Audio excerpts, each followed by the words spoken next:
ಇವತ್ತು ಮಸೀದ್ ಅಲ್ಲಿ ಈ ತರ ಆಗುತ್ತೆ ಅಂತ ಅನ್ಕೊಂಡಿಲ್ಲ. ಹೇ ಗೈಸ್, ಅಸ್ಸಲಾಂ ವಾಲೇಕುಂ, welcome to my mini blog. ಇವತ್ತು ಮೈಸೂರ್ ಸೈಟ್ ಅಲ್ಲಿ ಫುಟಿಂಗ್ ಅರ್ತ್ ವರ್ಕ್ ಮಾಡ್ತಾ ಇದೀವಿ. ಬೆಳಗ್ಗೆನೆ 9 ಗಂಟೆಗೆ JCB ಮತ್ತೆ ಟ್ರಕ್ ಬಂದಿದೆ.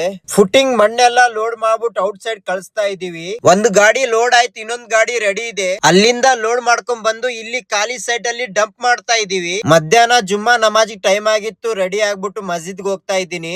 ಮಸ್ಜಿದ್ ಬಂದು ನಮಾಜ್ ಮುಗಿಸ್ಕೊಂಡು ದುವಾ ಮಾಡಿ ಮಸ್ಜಿದ್ ಅಲ್ಲಿ ಉಮ್ರಾಗ್ ಹೋಗಿ ಬಂದಿದ್ರು. ಎಲ್ಲಾರ್ಗಿ ಖಜೂರ್ ಕೊಡ್ತಾ ಇದ್ರು. ನಾನು ಒಂದು ಖಜೂರ್ ತಗೊಂಡು ಮಧ್ಯಾಹ್ನ ಊಟ ಮುಗಿಸ್ಕೊಂಡು ನಾನು ಸೈಟ್ ಹತ್ರ ಹೋಗ್ತಾ ಇದ್ದೀನಿ. ಸೈಟ್ ಹತ್ರ ಬಂದು ಆಪರೇಟರ್ ಊಟ ಮಾಡಿ ಕೆಲಸ ಸ್ಟಾರ್ಟ್ ಮಾಡಿದ್ದಾರೆ. ಲೋಡ್ ಮಾಡೋ ಟೈಮ್ ಅಲ್ಲಿ ಧೂಳ್ ಬರ್ತಾ ಇತ್ತು, ಅದಕ್ಕೆ ನೀರ್ ಹಾಕ್ಬಿಟ್ಟು ಲೋಡ್ ಮಾಡಿಸ್ತಾ ಇದ್ದೀನಿ. ಟೋಟಲ್ 14 ಫುಟಿಂಗ್ ಇದೆ. ಇವತ್ತು ಕ್ಲೀನ್ ಆಗಿ 6 ಫುಟಿಂಗ್ ಕಂಪ್ಲೀಟ್ ಆಗಿದೆ. ಸಾಯಂಕಾಲ ನಮಾಜಿಗ್ ಟೈಮ್ ಆಗಿತ್ತು. ಮಸ್ಜಿದ್ ಬಂದು ಅಸರು ಮಗ್ರಿಬು ಮುಗಿಸ್ಕೊಂಡು ನೈಟ್ ಹಜ್ರತ್ ನಾನು ಆಚೆ ಬಂದು ಡಿನ್ನರ್ ಮುಗಿಸ್ಕೊಂಡು ಪಾನ್ ಬೀಡ ತಿಂದು ಇವತ್ತಿನ ಬ್ಲಾಗ್ ಕಂಪ್ಲೀಟ್. ಸಿಗೋಣ ಮುಂದೆ ವಿಡಿಯೋದಲ್ಲಿ. ಧನ್ಯವಾದಗಳು.